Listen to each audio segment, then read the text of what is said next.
About our nation's unprecedented response to the coronavirus outbreak that started in China and is now spreading throughout the world.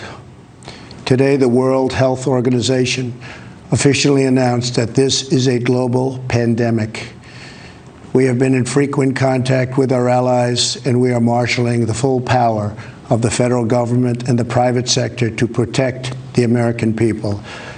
This is the most aggressive and comprehensive effort to confront a foreign virus in modern history. I am confident that by counting and continuing to take these tough measures, we will significantly reduce the threat to our citizens, and we will ultimately and expeditiously defeat this virus. From the beginning of time, nations and people have faced unforeseen challenges, including large-scale and very dangerous health threats. This is the way it always was and always will be. It only matters how you respond, and we are responding with great speed and professionalism. Our team is the best anywhere in the world. At the very start of the outbreak, we instituted sweeping travel restrictions on China and put in place the first federally mandated quarantine in over 50 years.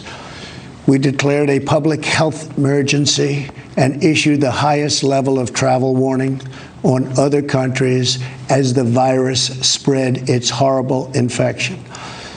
And taking early, intense action, we have seen dramatically fewer cases of the virus in the United States than are now present in Europe. The European Union failed to take the same precautions and restrict travel from China and other hotspots. As a result, a large number of new clusters in the United States were seeded by travelers from Europe. After consulting with our top government health professionals, I have decided to take several strong but necessary actions to protect the health and well-being of all Americans. To keep new cases from entering our shores, we will be suspending all travel from Europe to the United States for the next 30 days. The new rules will go into effect Friday at midnight. These restrictions will be adjusted subject to conditions on the ground. There will be exemptions for Americans who have undergone appropriate screenings, and these prohibitions will not only apply to the tremendous amount of trade and cargo, but various other things as we get approval.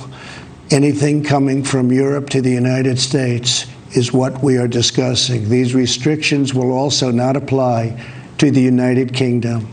At the same time, we are monitoring the situation in China and South Korea, and as their situation improves, we will reevaluate the restrictions and warnings that are currently in place for a possible early opening.